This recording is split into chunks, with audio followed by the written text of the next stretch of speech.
Outside, snow was falling softly. New York City was still awake. At 11:48 p.m., the train finally stopped at Penn Station. A 24-year-old software engineer named Elina Hart slowly walked across the platform. A phone in one hand, a trolley bag in the other.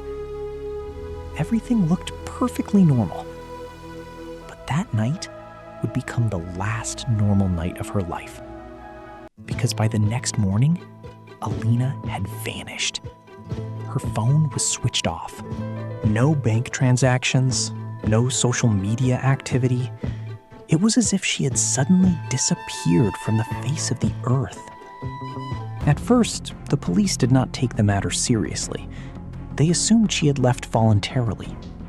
But Elina's mother kept repeating one thing over and over again.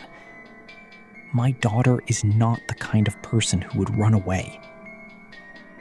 A week later, the investigation uncovered its first major clue. A CCTV camera outside the station showed Elina talking to a middle-aged man. The man wore a black cap, a light beard, and a gray jacket. He introduced himself as a rideshare driver. A few moments later, the two of them were seen walking toward a dark street beside the station.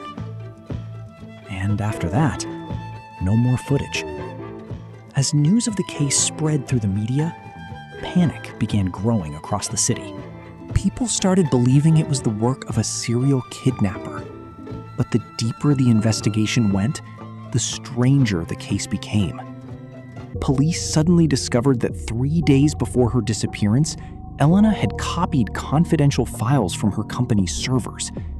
Those files contained information about an illegal surveillance project run by a major tech company. A software system capable of secretly activating people's phone cameras and microphones. Elina had accidentally discovered the truth while working on the project, and after learning about it, she had become terrified. In the final voice note she sent to one of her friends, she could be heard saying, "If something happens to me, then you'll know I wasn't imagining things." Now the police shifted their suspicion toward the company itself. But then the investigation took an even darker turn. A homeless man claimed he had seen Elina running through an alley near the station, and behind her, chasing her, was the man in the gray jacket. Police finally identified him. His name was Marcus Doyle. He had previously worked for a private security company. Later, he became a contractor connected to the same tech company. Police arrested him. At first, Marcus denied everything.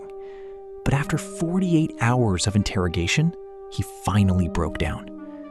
According to his confession, that night, he had only been ordered to recover a hard drive from Elina, not to kill her. He followed her out of the station. But Elina realized someone was tracking her. She started running. Marcus cornered her inside an abandoned warehouse. A violent struggle broke out between them. Elina screamed, "I already sent everything to the police." The moment Marcus heard that, he panicked. During the struggle, Elina struck her head against a metal table and collapsed to the floor. Within seconds, she stopped moving. Marcus realized she was dead. Terrified, he loaded her body into a vehicle and dumped it in a snow-covered forest outside the city. But the story did not end there. The biggest twist came afterward. When police recovered Elina's laptop, they discovered something shocking. The secret files that had caused all of this were gone. The hard drive was missing too. Marcus claimed he never found it. And right around the same time, an anonymous email arrived at the office of the New York Times. The email said, "Elina Hart tried to reveal the truth. That is why she was silenced. But the project is still active." Attached to the email were several encrypted files. And when journalists decrypted them, they were horrified.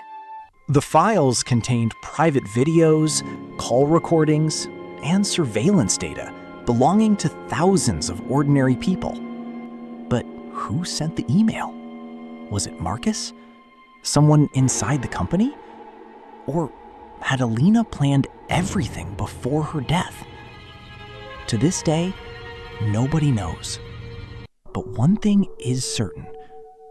Elina may have died, but the truth she tried to hide from the world eventually found its way out.